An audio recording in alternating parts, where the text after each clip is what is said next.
Bonjour. Aujourd'hui, la méditation sur les techniques de guérison. Pour guérir le corps physique et les autres corps, il y a des techniques pour être plus efficace dans la guérison.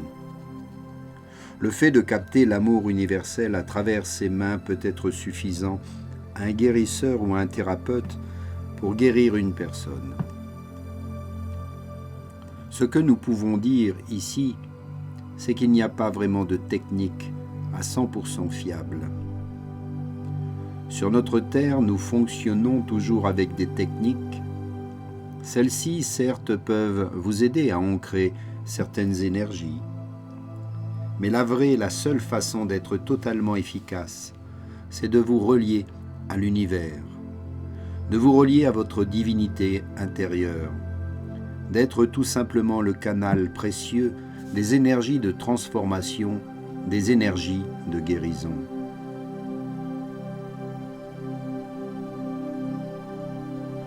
Un être ne guérira pas forcément un autre être. Au travers de l'énergie qu'un thérapeute capte de l'univers, de l'énergie qu'il projette au plus profond de lui-même, c'est-à-dire de son être divin, il donne simplement à l'autre la possibilité de se réharmoniser. La personne qui aide n'a pas toujours conscience que ce n'est pas elle qui réharmonise, mais la personne aidée. Par contre, a l'impression que c'est le magnétiseur ou le thérapeute qui l'a réharmonisé ou guéri. Les magnétiseurs, les thérapeutes sont simplement les outils qui donnent de la force pour se sortir soi-même d'une situation difficile à ceux qui reçoivent cette énergie. C'est comme si ces magnétiseurs, ces guérisseurs, projetaient sur l'autre une prière. Mais ce n'est pas fait dans le même état d'esprit que lorsqu'ils prient. Ils attirent ici une énergie qu'ils redistribuent. Soyez certains qu'il faut de toutes vos forces aider ces personnes, mais que la guérison vient essentiellement de soi-même. Vous n'en avez pas conscience, mais tous les thérapeutes, tous les guérisseurs sont des aidants. Sont ceux qui peuvent vous permettre de puiser au fond de vous-même la force qui vous manque parfois et qui vous donne aussi l'énergie qui vous permet d'aller au-delà de vos problèmes. En conclusion, nous disons qu'il est très important, chaque fois que vous pouvez le faire, d'aider les autres êtres en souffrance. Vous serez des aides afin que des miracles s'accomplissent chez celui que vous aidez. Nous ne sommes pas pour des méthodes apprises totalement avec des protocoles bien compris, bien définis. Ici, nous vous disons simplement que comme notre canal, qui est le canal de la parole, soyez simplement le canal des énergies de transformation, des énergies qui aideront les êtres à se réharmoniser. Nous ne sommes ici que des passeurs.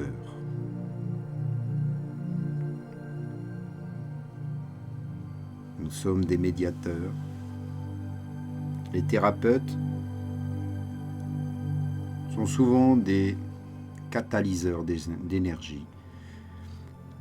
Et par ce biais, ils redonnent et retransmettent l'énergie aux êtres moins éveillés, plus fatigués, en souffrance, qui ont besoin d'être réharmonisés. Les vrais thérapeutes ont conscience d'être des vecteurs, d'être des conducteurs d'énergie, des transmetteurs d'énergie. Parfois, effectivement, ils peuvent accomplir des miracles, c'est-à-dire que ces énergies, étant accompagnées d'amour, sont tellement puissantes qu'elles aident considérablement ceux qui les reçoivent. Une très grande partie de l'aide vient de l'intérieur de la personne, qui elle-même se fait aider. Au travers l'immense énergie qu'il projette sur la personne qu'il désire aider, le thérapeute, le magnétiseur, donne de la nourriture d'amour à son âme et à la partie divine qui est en elle. À ce moment-là, la partie divine réagit, et au travers de l'âme, il arrive à réharmoniser en partie ou totalement le corps de la personne. Parfois, les thérapeutes n'arrivent pas au résultat souhaité. Il ne faut surtout pas qu'ils en soient affligés, car il se peut que le programme de vie d'une personne soit tel qu'il est nécessaire, qu'elle vive réellement des disharmonies au niveau de son corps. Elle a besoin de grandir par elle-même. À ce moment-là, le thérapeute est là seulement pour l'aider à mieux vivre cette expérience. Nous disons seulement à tous les thérapeutes, vous ne pourrez pas toujours accomplir les miracles souhaités, mais si vous aidez avec tout votre amour et tout votre cœur, sachez que l'aide sera prise en compte par l'âme qui la recevra et que cette aide sera très importante pour celui qui l'aura reçue.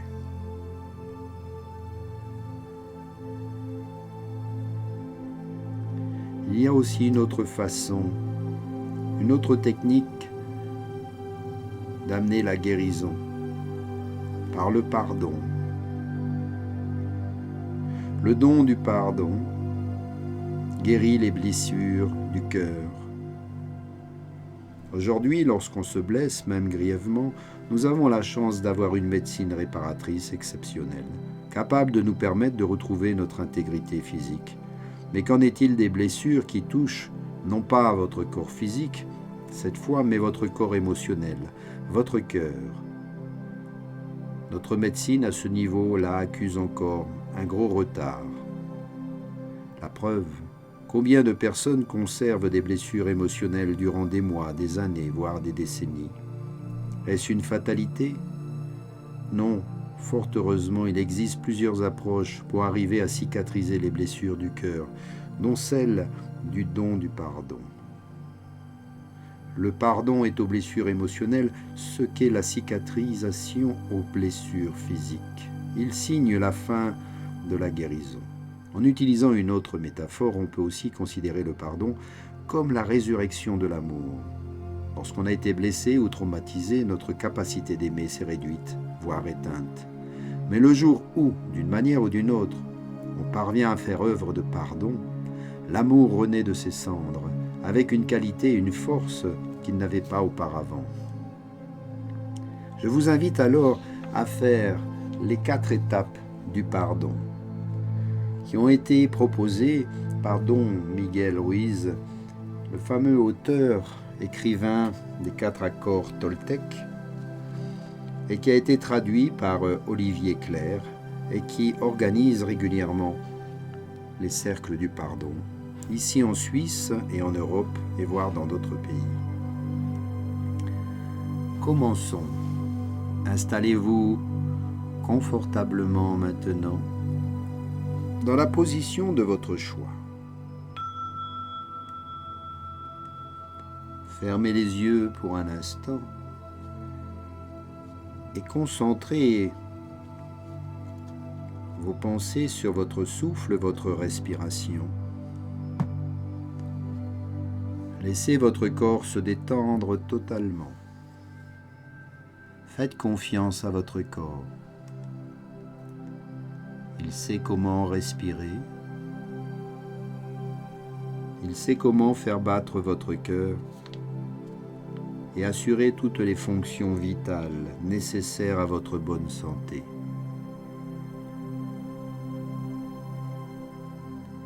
Vous pouvez alors lâcher prise et laisser votre esprit tranquille.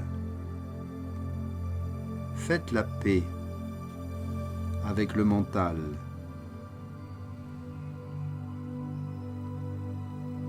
Et d'une manière subtile,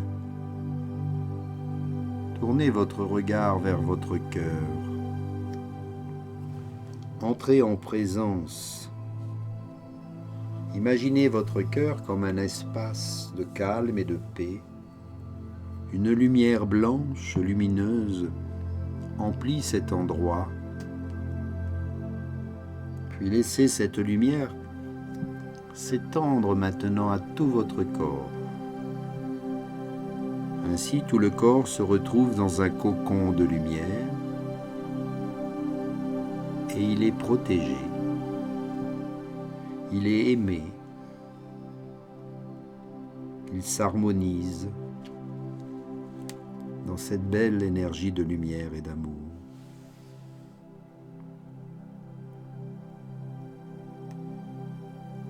Imaginez maintenant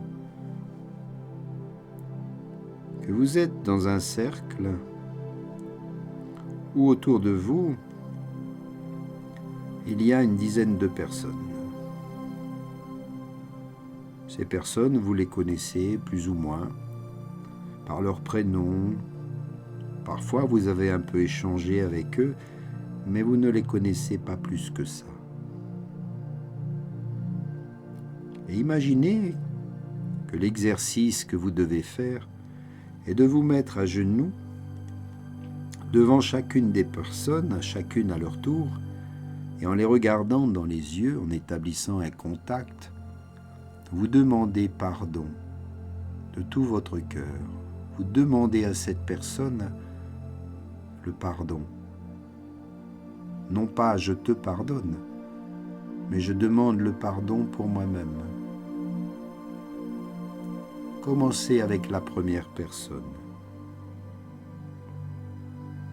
Puis faites la même action auprès de chacune des autres personnes qui se trouvent dans ce cercle. Ne réfléchissez pas, ne cherchez pas à vous justifier ou à comprendre quoi que ce soit. Juste faire l'acte de pardon envers des personnes que vous connaissez à peine.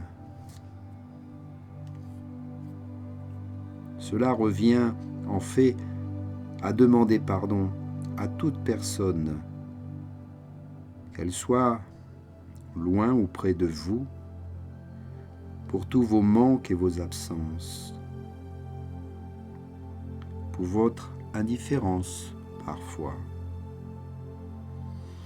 Car imaginez prolonger cette action auprès de toute personne que vous rencontrez sur le chemin du travail, parfois même dans la cage d'escalier, des personnes que vous ne calculez même pas. Parfois vous envoyez un sourire, elles ne vous répondent pas. Parfois c'est le contraire.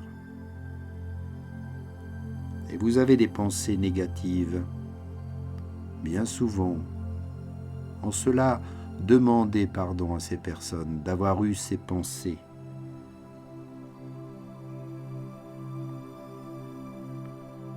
Elles n'en sont pas responsables. Chacun est pris par son rythme. Inutile de les juger, de les critiquer. Demandez leur pardon pour toutes ces critiques, ces jugements.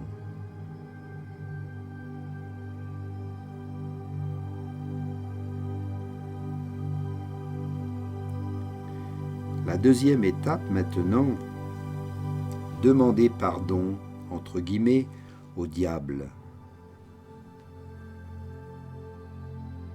C'est-à-dire demander pardon à tout ce à quoi tu trouves prétexte pour rester dans ta colère, la légitimiser par tout ce que tu vois, tu entends qui diabolise tes pensées et t'enferme dans tes propres jugements. C'est ce qui te fait fermer ton cœur au bonheur.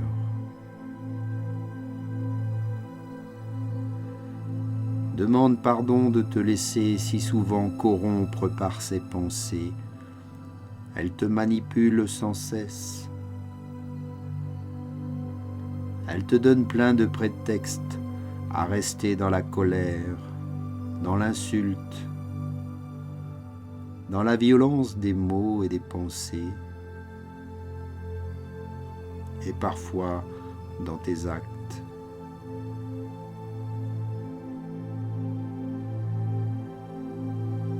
Demande pardon à ce diable-là.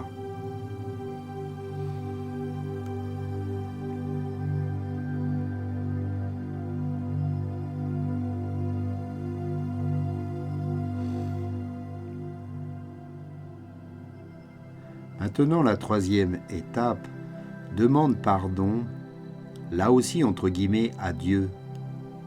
Dans ce contexte, Dieu est l'univers, l'énergie.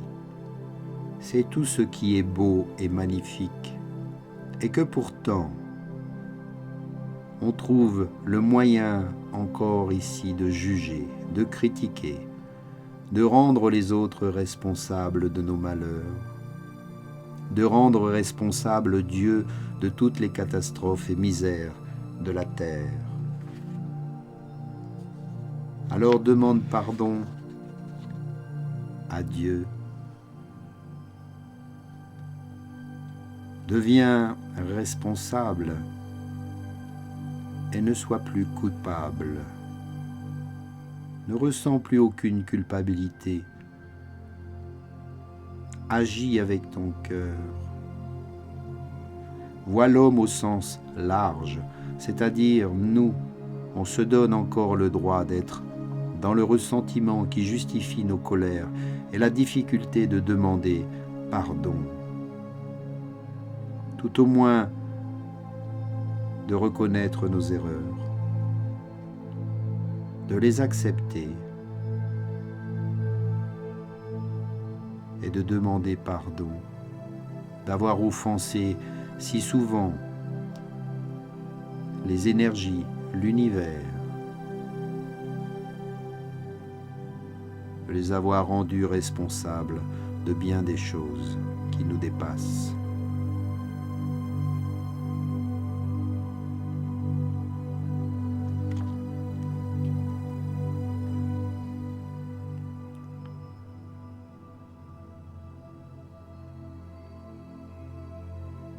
Maintenant, la quatrième étape, sans doute la plus difficile,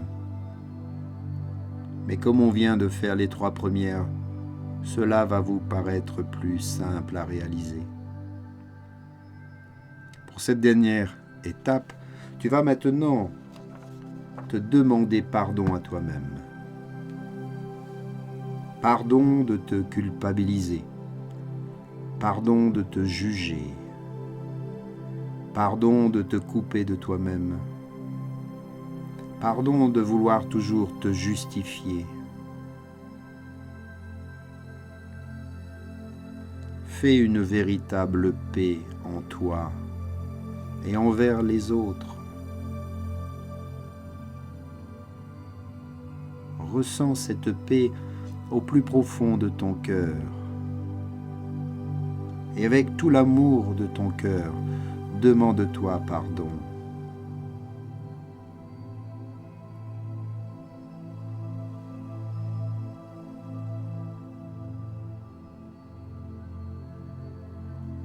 Tu n'es pas la personne qui peut te pardonner toi-même, mais en demandant pardon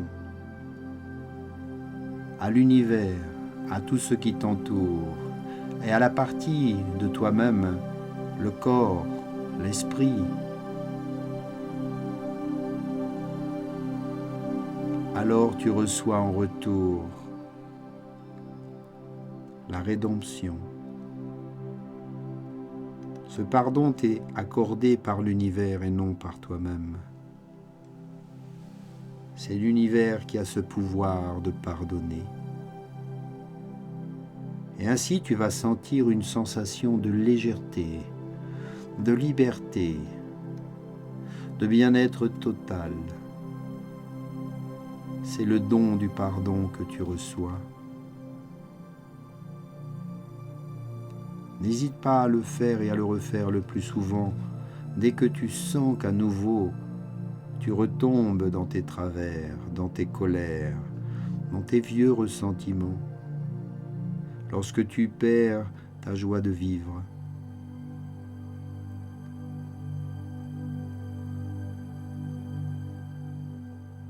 Demande pardon. Demande pardon aux autres et à toi-même.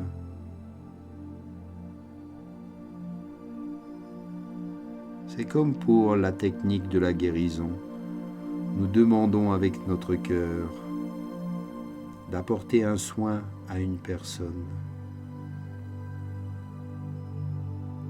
Le thérapeute soigne, mais c'est Dieu qui guérit. Là-haut, les forces infinies, c'est eux qui agissent. Si tu demandes pardon avec sincérité, avec le cœur et l'esprit en paix, alors sache que là-haut tu es entendu et tu es déjà exaucé. Tu deviens alors amour et lumière, car tu es la clé qui ouvre la porte au bonheur divin. Prends-en conscience, ici et maintenant. Inspire cet amour, cette paix en toi. Expire la paix, la joie, l'amour, tout autour de toi.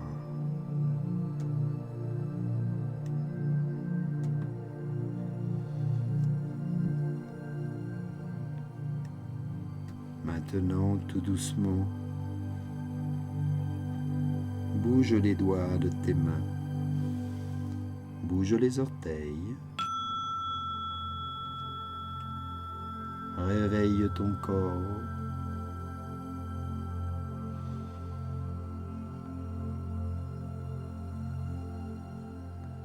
reviens tout doucement ici en présence. Ouvre les yeux et reviens ici maintenant. Remercie de tout ton cœur. Sois dans la gratitude de l'instant, de ce moment de grâce, et rends grâce à Dieu.